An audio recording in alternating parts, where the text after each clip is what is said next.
The air felt heavy the moment we stepped off the beaten path and into the woods of Oak Island. It was a late autumn afternoon, and the sun hung low in the sky, casting long shadows across the underbrush. My girlfriend and I had been visiting Nova Scotia for a few days, and we'd heard about this secluded part of Oak Island that some locals had warned us about. It was supposed to be a place for hikers who wanted peace and solitude, but we had heard whispers of it being strange. We were eager for the adventure, not quite sure what to make of the warnings. It was just a forest, after all. Our dog, Luna, an energetic border collie, bounded ahead, her tail wagging with excitement. She usually had more energy than we knew what to do with, but here, in the thick woods, she seemed a little off, as if she knew something we didn't. I brushed it off as her picking up on the unfamiliar sense of the woods. We hiked deeper, the sound of crunching leaves underfoot the only noise between us. There was something about the way the trees stood so close together, their twisted limbs stretching overhead, blocking out much of the daylight. The farther we went, the cooler it became, despite the fact that the sun was still above the horizon. It wasn't a cold breeze. It was just a chill that seemed to seep into your bones, the kind of cold that didn't feel natural for this time of year. I pulled my jacket tighter around me, looking over at my girlfriend, who had a slight frown on her face. She wasn't saying anything, but I could tell she was feeling it too. The woods felt off. It wasn't like the peace of a regular hike. It was as though the forest had a presence, an awareness. We were intruders walking into something that was not quite right. Luna had stopped running ahead and was now walking beside us, her ears back and her body tense. It wasn't like her to be so quiet. Normally, she would have been running circles around us, sniffing everything in sight, but now she kept looking around, her tail tucked between her legs. Every few steps, she would growl softly, a low, almost inaudible sound that sent a chill down my spine. I glanced at my girlfriend. "Is Luna okay?" I asked. She nodded, but there was an uncertainty in her eyes. "She's just acting weird. I don't know." We kept walking.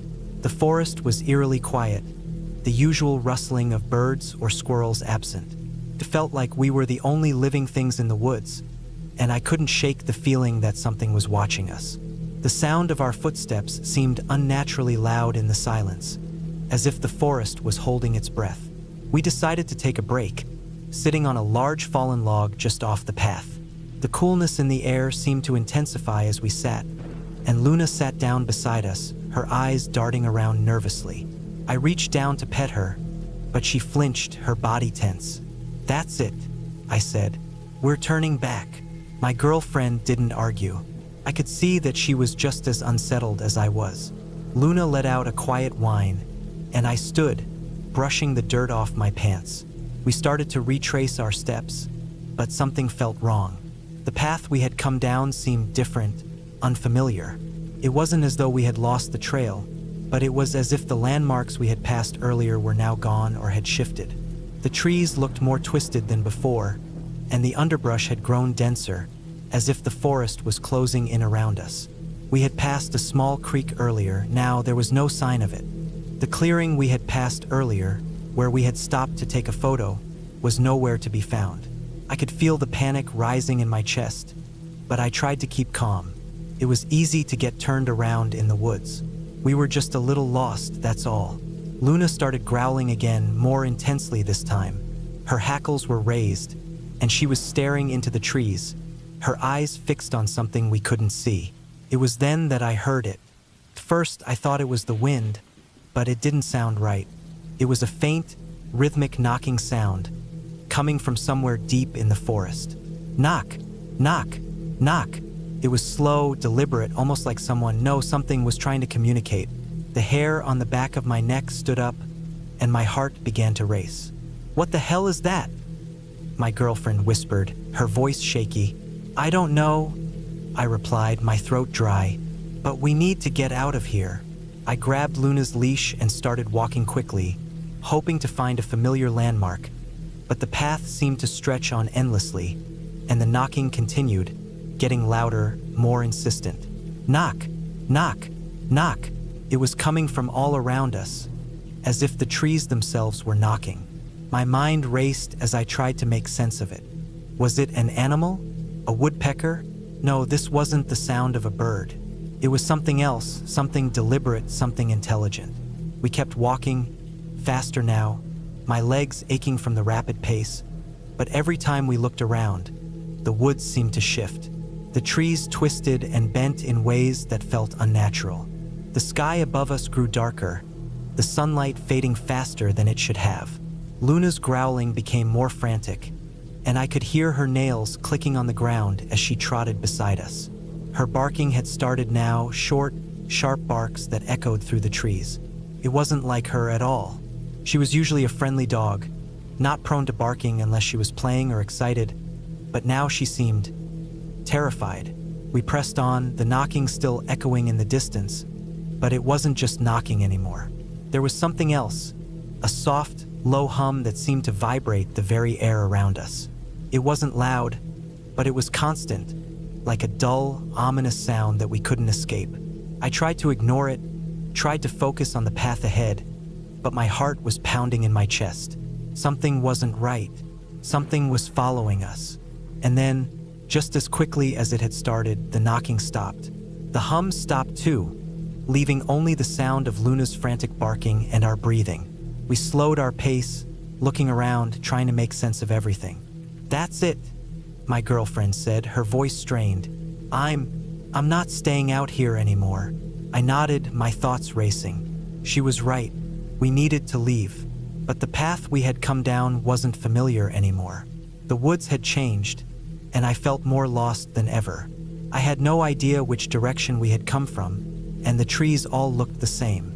Nothing was as it had been when we entered the forest. The panic set in then. My breath quickened, and my chest tightened. We had been walking for hours, and it felt like we were going in circles. We had to get out. We had to find a way back to the trailhead. But nothing was familiar. I turned to my girlfriend. "We need to stay calm," I said, my voice shaking. "We'll figure it out. We've got this." But even as I said it, I wasn't sure we did. It felt like the woods were swallowing us whole, like they were shifting and changing with every step. The sky above us had turned a deep, bruised purple, and I could feel the weight of the darkness pressing in around us. We kept moving, following what seemed like a faint trail, but the sense of unease only grew stronger. Luna's barking had stopped now, but she was still tense, her body rigid. Every now and then, I would hear something in the trees, a snap of a twig, a rustle of leaves, but when I looked, there was nothing there. Finally, after what felt like an eternity, we stumbled into a clearing that I recognized. The creek we had passed earlier was there, flowing gently, its familiar sound grounding me for a moment. The sense of danger didn't disappear, but it lessened. We were back. We had made it out. Luna immediately ran to the water, her body shaking, her tail tucked low. She refused to leave the creek, barking furiously at the trees across from us, her eyes wide with fear. We didn't stay long. We gathered our things quickly, too unnerved to do anything else, and left the woods behind us. I kept glancing over my shoulder, half expecting something to emerge from the trees, but nothing ever did. The woods were silent again, but it was a silence that felt too quiet. Back at our car, I couldn't shake the feeling that we weren't alone, that the woods had somehow followed us, even if we couldn't see it. I looked down at Luna, who was still barking at the trees as if something was watching her, and I couldn't help but wonder if we had escaped, or if the forest had just let us go. When we got back to the hotel, I checked with a local. They looked at me with a knowing expression when I asked about the woods we had hiked through. "Ah," the man said, "you ventured into the old path, didn't you? A lot of folks don't come back from there the same." I didn't ask any more questions. We left Oak Island the next morning. The woods had left us with more questions than answers, and I knew better than to ask too many. Some things, I suppose, are better left unexplored. But Luna never stopped barking at trees.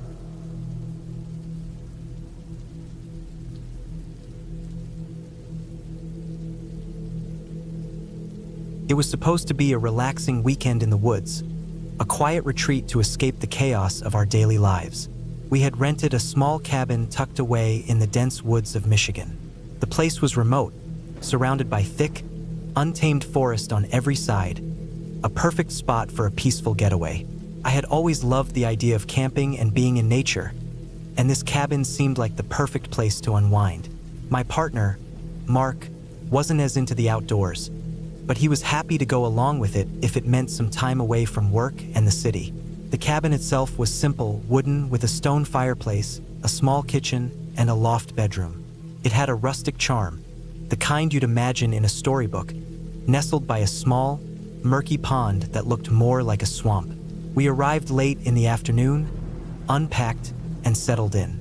The sun dipped below the trees, leaving the woods cloaked in shadows. The only light we had was the flickering of the fire we built in the cabin's fireplace. I was excited for the peace and quiet, but there was something strange about the place. Something off. We decided to take a walk before it got too dark, just to stretch our legs and get a feel for the area. The path near the cabin was overgrown with thick vegetation, winding through the trees in a way that made the woods feel even more enclosed, as if the trees were leaning in closer, like they were watching us. Mark and I walked slowly, our footsteps muffled by the thick carpet of fallen leaves and pine needles beneath our feet. It was eerily quiet. The usual sounds of nature, the chirping of crickets, the rustling of small animals in the underbrush, seemed absent. Even the wind was still, barely stirring the branches above us. There was just an overwhelming, thick silence that made everything feel heavier. We walked for about 20 minutes, just far enough that the cabin was no longer in sight, and the woods stretched out all around us, endless and still. That's when we first heard it, the howling. At first, I thought it was a wolf, maybe a coyote. We had seen tracks on the path earlier in the day, so I wasn't entirely surprised to hear something like that. But this wasn't like any howl I had ever heard. It was deep, unnervingly deep, and loud, reverberating through the trees. It sent a chill down my spine. Wolves, I thought, don't make sounds like that. I looked over at Mark, but he didn't seem too bothered. He shrugged, and we continued walking, albeit a little faster now, as if trying to outrun whatever it was that had made the noise. But the howling didn't stop. Came again and again. Each time it sounded closer, and each time it felt wrong. It didn't have the familiar rhythm or tone of a wild animal. It felt almost unnatural, as though whatever was making the noise was trying to mimic something, but didn't quite get it right. We stopped in our tracks, listening. My heart began to race, and I could see the same unease in Mark's face. The noise didn't stop. Instead, it grew louder, more urgent, like it was coming from all around us. Then, as suddenly as it had started, it stopped. We stood in silence for what felt like an eternity. Neither of us said anything, but we both knew that something wasn't right. I could feel the hairs on the back of my neck stand up. There was no wind, no rustling of leaves, nothing. The woods felt suffocating. We turned back toward the cabin, quickening our pace, our footsteps hurried and heavy. Neither of us spoke as we retraced our steps along the path. By the time we reached the cabin, the sun had fully set, and the darkness enveloped everything outside. The air felt colder, and the shadows seemed to stretch further than they should have. Inside, the warmth from the fire didn't seem to reach me. The cabin felt too quiet now, like the silence had followed us inside.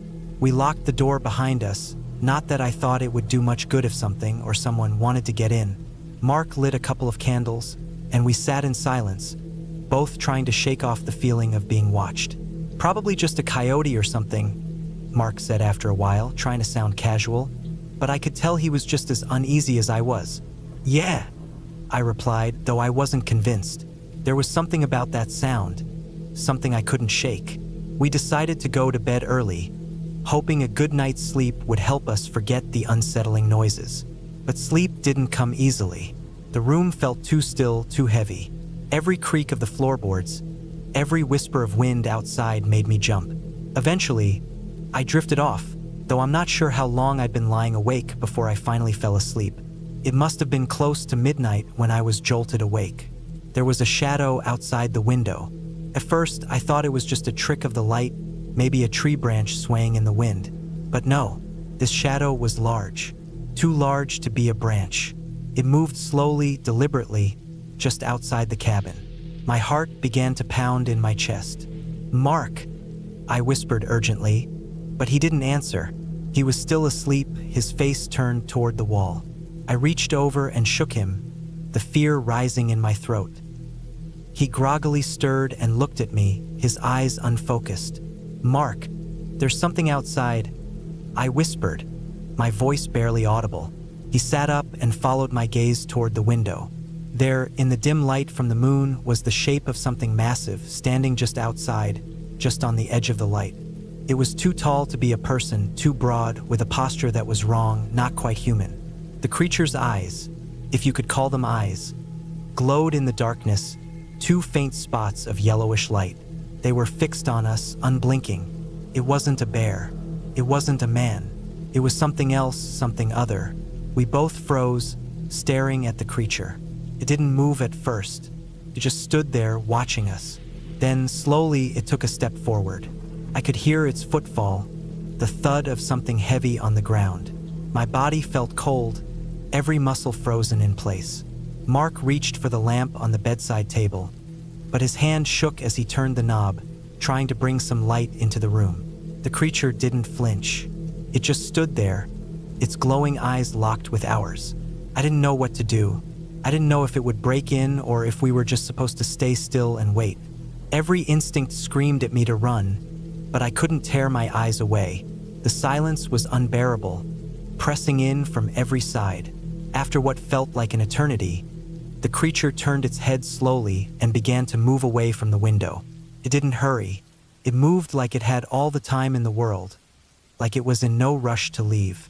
We sat there for what felt like hours, not moving, not speaking. We didn't dare open the door to check, didn't dare move a muscle. Eventually, we both fell asleep again, though I don't know how. The sound of the wind howling outside was the only thing that kept me from going mad. When the sun finally came up, it was too quiet. The creature hadn't returned, but neither of us were willing to leave the cabin. We stayed in the cabin all day, too scared to venture out. At some point, the cabin started to feel like a prison, a small, suffocating place that couldn't protect us from whatever was lurking outside.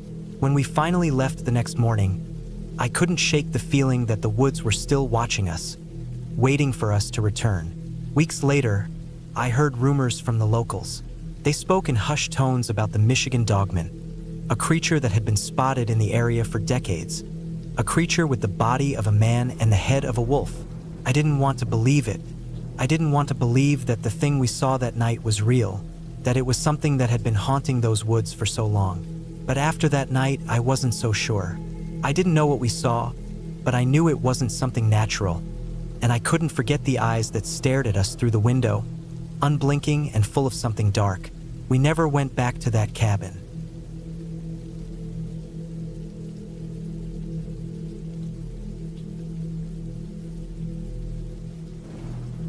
The air was thick with humidity as we pulled into the secluded parking lot at the edge of the Appalachian Woods in Pennsylvania. The place was far from any trailhead, deep within the mountains, and that was exactly what we were looking for.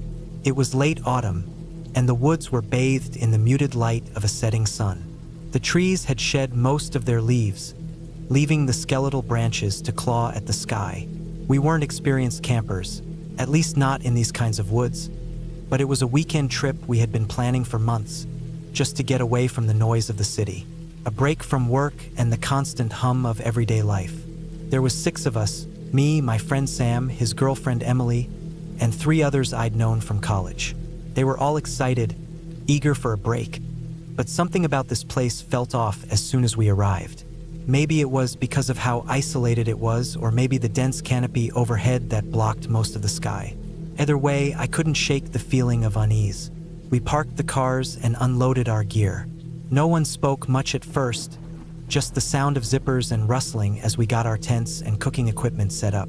The spot we chose was next to a small creek that trickled down the mountain. The only sounds that could be heard were the rustling of the leaves and the occasional bird call, distant and haunting. By the time we finished setting up camp, the sun was sinking behind the trees, casting long shadows across the ground. Emily set up the fire pit, and Sam helped her get the fire going. The flames crackled and popped as we sat around the fire, drinking beer and laughing. It felt like any other camping trip at first, just good company, good food, and the peaceful solitude of nature. But then, as the night settled in, I noticed something odd. It started as tiny flickers in the distance, like the glow of fireflies, but too bright, too steady. They were far off, deep in the woods, beyond where our campfire light could reach. At first, I thought it was just my eyes playing tricks on me in the dark. The flickers danced like flames, but in a way that felt unnatural. I mentioned it to Sam and he waved it off. It's probably just some weird reflection or something. Could be an animal or the moonlight playing with the trees. We didn't think much more of it, though the odd lights kept drawing my attention, pulling my gaze toward the dark expanse of trees. They flickered again, like they were alive, as if someone was holding a lantern and moving through the woods just out of sight. As the firelight danced on our faces, the lights seemed to shift, drawing closer with each passing minute. I shifted uncomfortably in my seat. At this point, it wasn't just a few flickers anymore. The lights were more pronounced, moving in and out of view, flickering from one spot to another. They weren't like fireflies at all. They were too steady, too purposeful.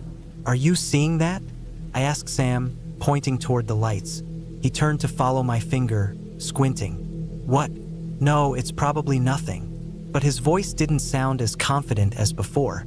He looked over at the others, who were now all staring into the woods, each of us trying to make sense of what we were seeing. The lights blinked on and off, like someone was trying to lead us deeper into the forest. The sense of unease grew stronger. We all stared at the lights for a long moment, the fire crackling loudly between us. It didn't feel right. There was something off about it. Emily shifted uncomfortably beside Sam. "I don't like this," she whispered. "I feel like they're watching us." "You're imagining things," Sam said, but his voice had lost some of its earlier confidence. I could hear the nervousness creeping into his tone. We were all suddenly aware that the firelight felt too weak against the oppressive darkness of the forest.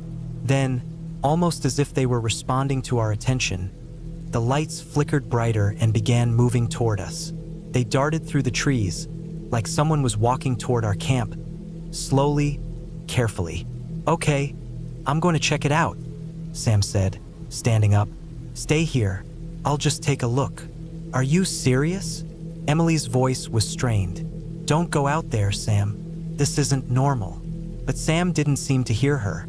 He grabbed his flashlight and started walking toward the edge of the camp, where the lights seemed to be. The rest of us watched in tense silence, our eyes following him as he moved into the woods. For a moment, the light from his flashlight cut through the dark, but then it disappeared into the trees. We waited, but there was no sound, no sign of Sam coming back. I felt my chest tighten. I wasn't sure why, but every instinct I had was telling me not to go out there, that something was wrong. But then, Sam's voice suddenly broke the silence. "Hey guys, there's nothing here. It's just some weird reflection or something." His voice sounded off though, too distant. We all stared at each other, confused. "Sam," I called out. "What's going on?" There was no answer, just a flicker of light moving in the trees. It was like someone was walking away from us, deliberately staying out of sight. The lights flickered again, only this time, they seemed to move further into the woods. It was as if whatever was out there didn't want us to get too close. Then, with no warning, the lights vanished. It was as if they'd been swallowed whole by the night. One second they were there and the next nothing. "Sam!" I called again, but there was still no response. Panic set in. My gut told me to get out of there. Something about this whole situation felt wrong. Something was off about the woods, about the way the air suddenly felt colder, heavier. I turned to the others, my heart pounding. "We need to leave. Now." Without waiting for anyone else to respond, I started packing up my things. I didn't care about the tent or anything else. All I wanted was to get out of the woods, away from whatever that was. Emily and the others didn't argue, they were already packing up too. As we gathered our things, the sounds of the woods seemed to grow louder. The wind picked up, whistling through the trees, but there were other sounds too, whispers, like distant voices, faint and indecipherable. I could hear footsteps too, crunching on the leaves, but when I turned, no one was there. We hurriedly shoved things into bags, hardly able to think straight. There was no sign of Sam, and the firelight flickered weakly as though it too was starting to die.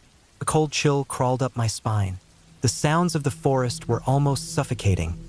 The whispers getting louder, the footsteps closer. The air felt thick, pressing down on us as we hastily gathered everything. I could hear someone, maybe Emily, whimpering as we scrambled, but it didn't matter. We had to leave. We grabbed everything we could carry, running towards the cars as quickly as we could, tripping over roots and rocks in the dark. Every step I took felt like it was carrying me further from safety. The forest seemed alive with noise, every crackle and snap sounding like something was following us. I was certain something was behind me, but when I looked, there was nothing. We finally made it back to the cars, out of breath and frantic. Without saying a word, we threw open the doors and piled in, slamming them shut. As I started the engine, the headlights cut through the dark, but there was no sign of Sam. He was gone. The drive out of those woods was one of the longest I've ever experienced.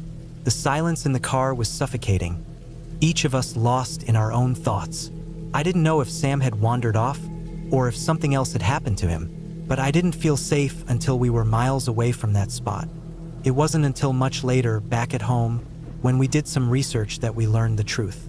The area we had camped in was known locally as the Phantom Town. It was an old settlement, abandoned long ago, but legends said that it would appear every few decades, luring unsuspecting travelers deep into the woods. No one knew for sure if it was the work of people or something else, but the one thing that was clear was that no one who ventured in ever came back. I still don't know what happened to Sam.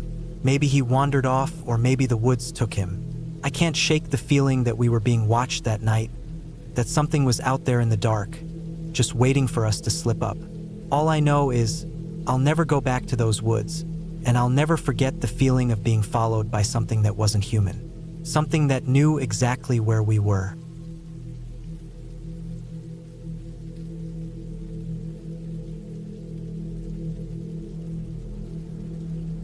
It was supposed to be a peaceful family camping trip. The kind of trip where you disconnect from everything, no phones, no emails, no work. Just nature.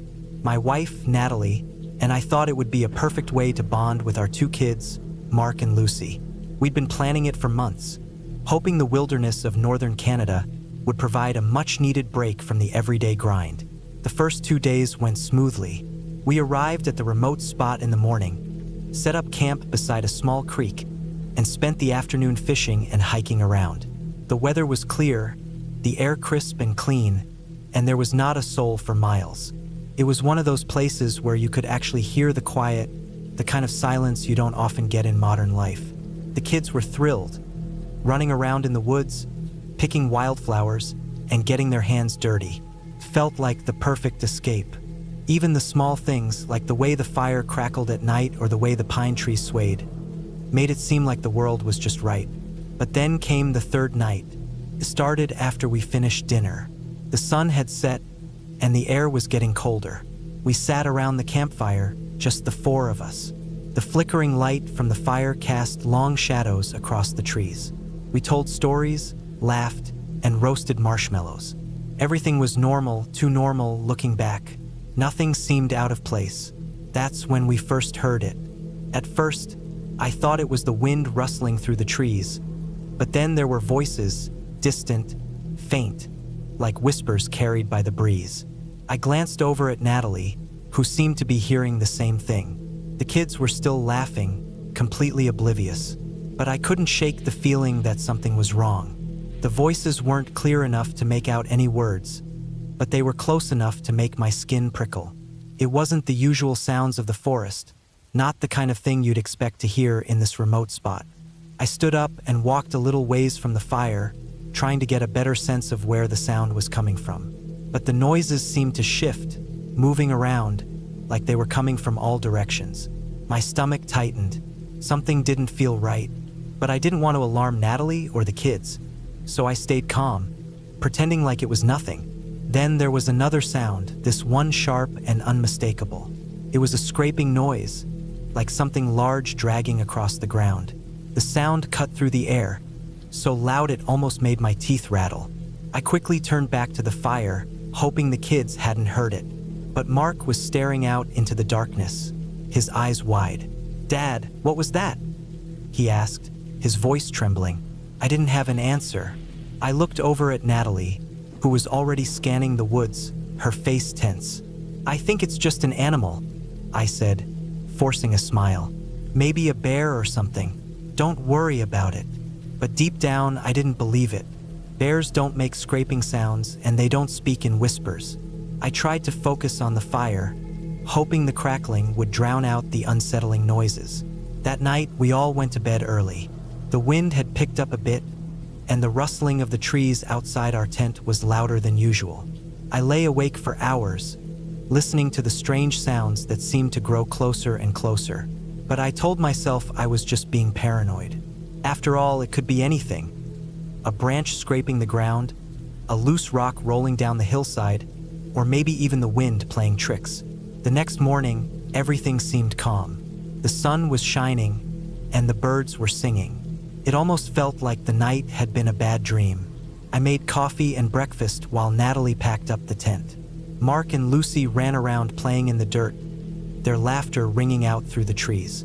The atmosphere was completely normal, just like it had been before. But when I looked around, something caught my eye. Something wasn't right. There were strange tracks around our campsite. They didn't look like animal tracks. They were large, deep impressions, as if something heavy had been walking around the perimeter of our tent. But they weren't human either. The shapes were too erratic, as though the creature, if it even was a creature, was dragging its limbs as it walked. I bent down to inspect them. They were unlike anything I'd ever seen in the woods. No paw prints, no claws, just deep marks in the dirt, some leading to our tent, others looping around the campfire. It made my blood run cold. I stood up quickly, looking around at the trees, but there was no sign of anything nearby. No animals, no people. Just the quiet forest, as still as it had been the day before. "Hey, Nat," I called out, trying to keep my voice steady. "Look at these tracks. They're weird." Natalie came over and looked at the ground. Her face paled when she saw them. "What do you think made them?" she asked, her voice tight. "I don't know," I admitted. But whatever it was close. Very close. We couldn't explain it, but there was no time to dwell on it. We had a schedule to keep. We were supposed to hike further into the woods that day, but now I was hesitating. I didn't want to leave. The uneasy feeling I had couldn't be shaken, but I didn't want to show it to Natalie or the kids. I had to keep it together. After a quick breakfast, we packed up the campsite and set off for the hike. Mark and Lucy were excited, their energy infectious, but I couldn't shake the gnawing feeling in my stomach. The whole day, as we trekked deeper into the woods, it felt like we were being watched, like eyes were on us from the shadows. But every time I looked around, I saw nothing, just trees and rocks and the occasional bird flitting through the branches. By late afternoon, we set up camp again. This time, I made sure to check the area carefully, but everything seemed fine. No strange tracks, no unsettling noises, just the regular sounds of the forest.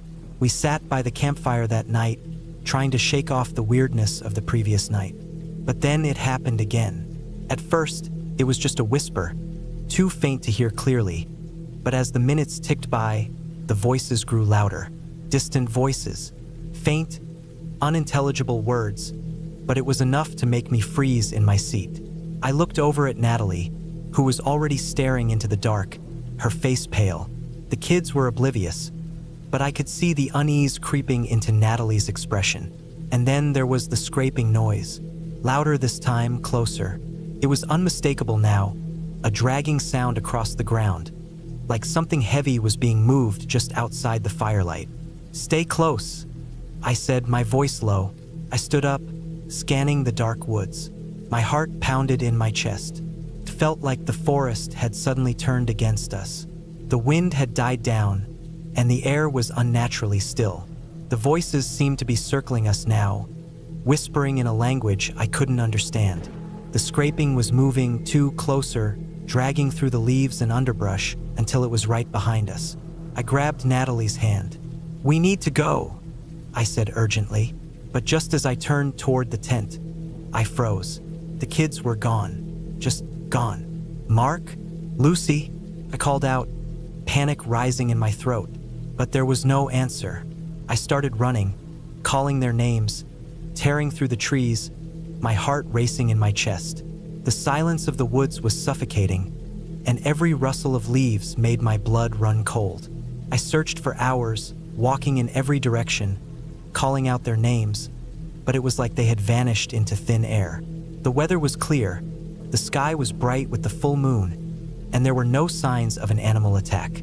No blood, no tracks that led anywhere. It didn't make sense. They couldn't have just disappeared like that, and yet they had. I found a few more of those strange tracks around the campsite, leading off into the woods, but there was nothing else to go on.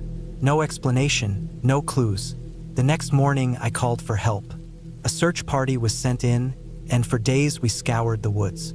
We followed every trail, combed through the thick underbrush, and called out for Mark and Lucy until our voices were hoarse. But we found nothing. After 4 days of searching, the authorities had to call it off. There were no signs of the kids, no evidence of what had happened, nothing to explain their disappearance. The search party left, and we were left with nothing, no answers, no closure. When we finally left the woods, it was as though we were walking away from a nightmare we could never wake up from. The forest had swallowed our children whole, and no one could explain it. No one ever saw us again. Our disappearance was a footnote in the wilderness, lost to time. But I know what happened. The forest took them, and it's waiting for anyone else who dares to venture too deep into its silence.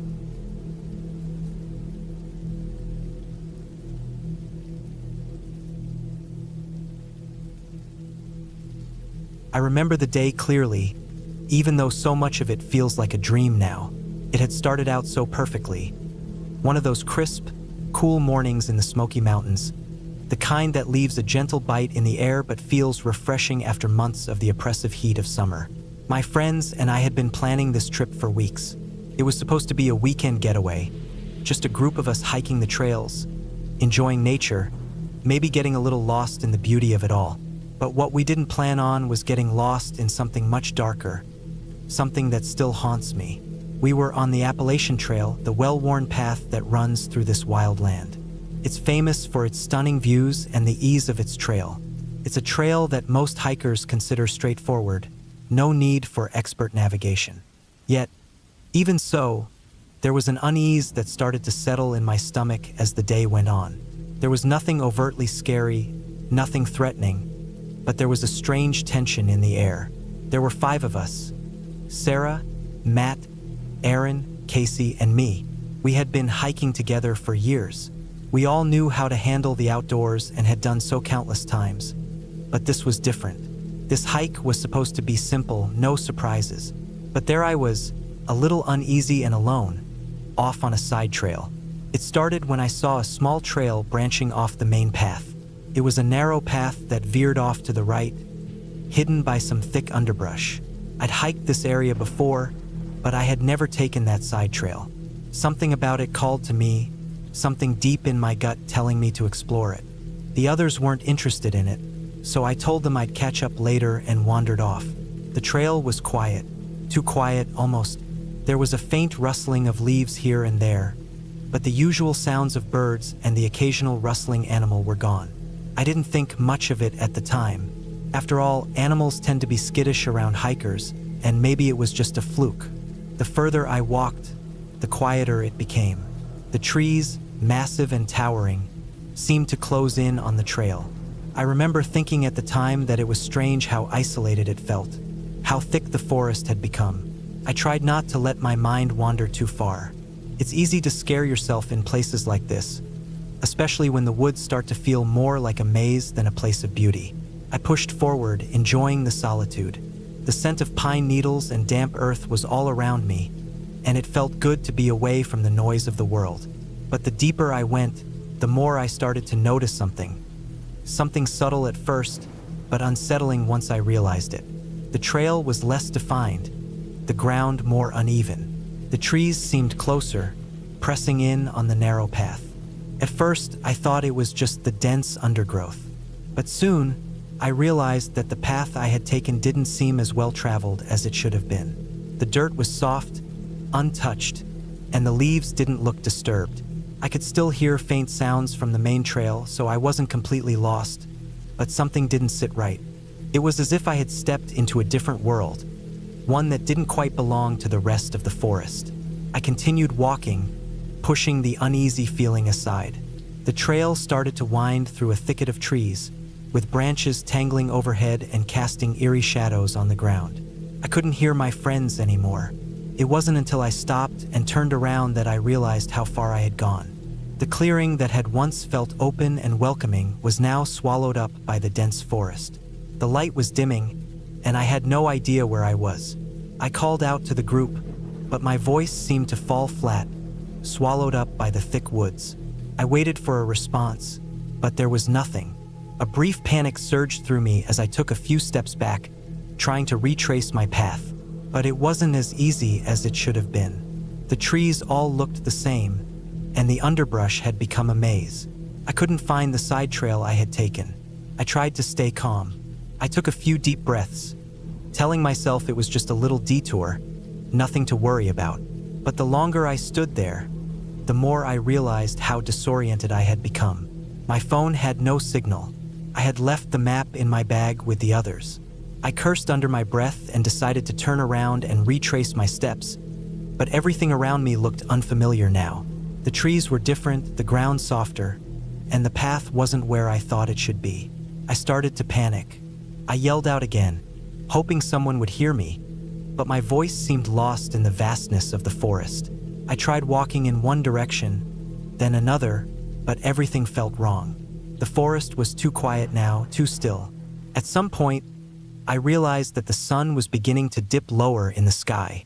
That familiar feeling of dread crept over me again. I called out once more, but this time there was no answer. I didn't know what to do anymore. There was no sign of the trail I'd come from, no sign of my friends, no familiar landmarks. As the sky darkened and the shadows grew longer, I realized just how deep into the woods I had wandered. I wasn't sure how long it had been since I'd left the others, but it felt like hours. My mind raced as I tried to think through my options. I could keep walking and hope to find my way back, but that felt like a gamble. I could call out, but there was no guarantee anyone would hear me. The temperature dropped. My breath came out in little clouds, and I could feel the chill creeping through my clothes. I didn't have a flashlight, and I wasn't prepared to spend the night in the woods. My stomach churned with a mixture of fear and frustration. It felt like the forest had swallowed me whole. I didn't realize it at first, but the woods around me had begun to change again. The trees felt closer, almost like they were moving, pressing in tighter and tighter. There was something wrong about the stillness. I couldn't put my finger on it, but the hairs on the back of my neck were standing up, and every instinct in my body screamed at me to get out of there. I pushed forward, determined to find a way out, but no matter which direction I turned, it felt like I was getting deeper into the forest, further from the trail and further from my friends. My legs were tired, my head spinning. I stumbled over a root, catching myself just before I hit the ground, but the shock of it sent a jolt of panic through me. That's when I realized that I wasn't just lost. I was in trouble.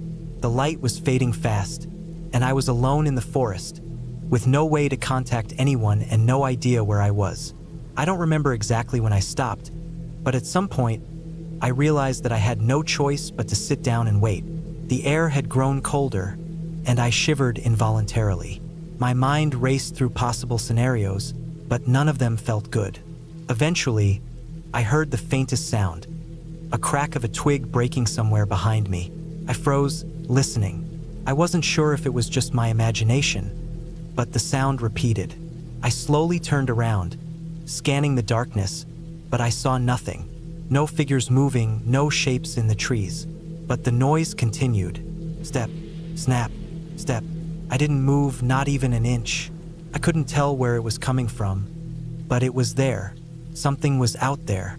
Something was watching. I don't know how long I sat there, too afraid to move, too afraid to make a sound. The forest seemed to close in around me, as if it was conspiring to keep me trapped. It felt like hours had passed before I finally heard voices in the distance. My heart leapt in my chest, and I shouted as loud as I could. "Hey, over here!" The voices grew louder, closer, and then, from the trees, I saw them. Matt, Sarah, Casey, Aaron, they had found me. I stumbled to my feet, dizzy with relief. "Where the hell did you go?" Matt asked, his voice tight with worry. I didn't have an answer. I couldn't explain it. The forest had swallowed me whole, and I didn't know how or why I had gotten so lost. We didn't talk much on the way back to the main trail. There were no explanations, no big reunions, just silence, the kind that settles when something has happened that can't quite be explained. When we finally emerged from the woods, I felt an overwhelming sense of relief. But that relief didn't last. The following days brought a strange unease. I couldn't shake the feeling that something had been watching me. Something had been waiting just beyond the trees. We never spoke about it again, but I could see the same unease in the others when we talked about hiking. They were all hesitant, glancing at each other, unsure whether or not to bring it up. I still wonder what happened that day. Why did I get lost? Why couldn't anyone find me when the trail was supposed to be so clear? I can't help but feel like something sinister was lurking in those woods. Something that doesn't want to be found. And maybe, just maybe, it's still there,